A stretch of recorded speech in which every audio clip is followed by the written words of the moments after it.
Gara-gara dai-dai yang gemar berteriak, "Itu Wahabi!" Wahabi mereka! Wahabi mereka! Masyarakat jadi mudah terhasut, penuh prasangka. Siapapun yang menyampaikan Islam murni, tanpa ritual bid'ah, langsung dicap Wahabi. Tahun 2023, Masjid Muhammadiyah di Aceh dibakar, hanya karena dituduh Wahabi. Padahal mereka bagian dari ormas besar yang sah dan diakui di negeri ini. Ini bukan soal 1-2 oknum, tapi buah dari tuduhan dusta yang terus disebar dari mimbar ke mimbar. Simak pernyataan Dai Muhammadiyah berikut ini. Di Aceh, ini satu contoh saja. Masjid kami dibakar oleh sesama muslim yang mengaku aswaja atau tradisional. Dan isu yang diangkat adalah Muhammadiyah Wahabi. Padahal Muhammadiyah bukan Wahabi. Tetapi kami juga berpandangan Wahabi di Indonesia itu kan tidak merusak. Jadi kalau memang Wahabi itu bertentangan dengan hukum dan keagamaan, baru itu menjadi tindakan hukum. Perbedaan paham biasa. Tetapi kami paham juga bahwa tindakan-tindakan kekerasan itu dilakukan oleh kelompok sosial yang masih belum akil balik, kira-kira itu. Nah, disitulah yang dewasa harus paham.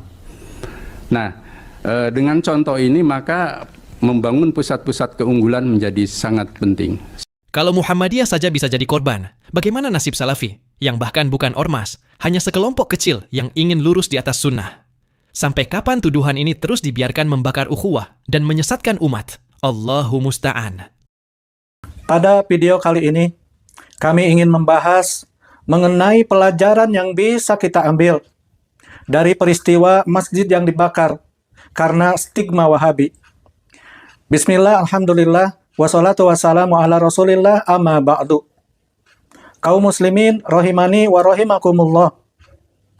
Video ini dibuat bukan untuk menghakimi, baik itu organisasi, kelompok, maupun individu tertentu. Akan tetapi video ini dibuat sebagai nasihat untuk kita semua, agar kita tidak mudah termakan propaganda, berita yang belum jelas. Demikian pula ujaran kebencian yang dapat menyeret seorang muslim, menjolimi sesama kaum muslimin. Karena kita sebagai muslim, kita diperintahkan untuk bertabayun, bersikap adil, dan mengembalikan setiap permasalahan kepada Al-Quran dan As-Sunnah dengan pemahaman para salafus soleh. Belakangan ini beredar kabar sebuah masjid yang mengalami aksi pembakaran karena isu bahwa masjid tersebut terkontaminasi dan disisipi ajaran Wahabi. Terlepas bagaimana hasil penyelidikan aparat nanti, ada satu pelajaran yang besar yang mesti kita renungi bersama. Ikhwatul iman, merupakan bahaya yang sangat besar jika seorang muslim dia mudah mengkafir-kafirkan, mudah menyesatkan, membenci saudaranya kaum muslimin hanya karena dia mendengar propaganda atau berita yang belum jelas kebenarannya. Allah Subhanahu wa taala berfirman, "Ya ayyuhalladzina amanu in ja'akum fasiqun binnaba'in fatabayyanu." Wahai orang-orang yang beriman, jika datang kepada kalian seorang fasik yang membawa berita, maka telitilah kebenarannya. Quran surat Al-Hujurat ayat ke-6. Islam mengajarkan untuk bertabayun, bukan menghakimi berdasarkan isu, propaganda atau berita yang belum jelas. Istilah Wahabi sendiri ini sering dijadikan label bagi siapa saja yang mengajak untuk mentauhidkan Allah, menghidupkan sunnah Nabi Shallallahu Alaihi Wasallam, mengajak untuk meninggalkan hurufat, takhayul, bid'ah, dan bermacam kesyirikan. Dan para ulama sendiri menjelaskan bahwa dakwah ini merupakan hakikat dakwah Rasul Shallallahu Alaihi Wasallam. Allah Subhanahu wa taala berfirman, "Qul hadhihi sabili ad'u ila Allah ala basyiratin." Katakanlah, inilah jalanku.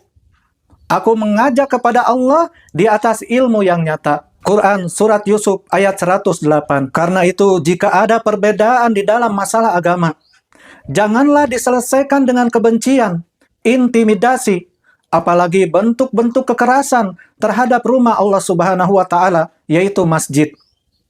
Rasul Shallallahu Alaihi Wasallam bersabda, "Sibabul Muslim fusukun wa qitaluhu kufrun." Mencaci seorang Muslim adalah kefasikan dan memeranginya adalah kekufuran. Muttafaqun alaih. Masjid adalah rumah Allah, tempat kaum muslimin mereka bersujud kepada Allah Ta'ala. Oleh sebab itu menyakiti, melakukan kekerasan, tindakan kriminal terhadap masjid ini merupakan perbuatan yang sangat tercela.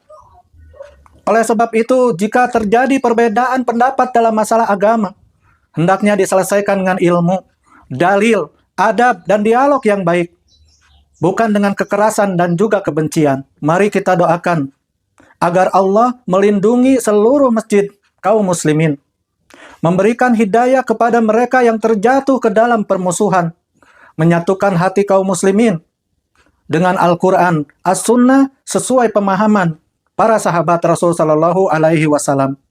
Semoga Allah melindungi negeri ini dari bermacam fitnah, kebencian, dan tindakan-tindakan anarkis yang dapat menguntungkan musuh-musuh Islam. Demikianlah yang bisa kami sampaikan. Semoga menjadi ilmu yang bermanfaat. Akhiru da'wana alhamdulillah. Wabillahi taufik. Wassallallahu ala nabiyyina Muhammadin wa ala alihi wa sahbihi wasallam. Wassalamualaikum warahmatullahi wabarakatuh.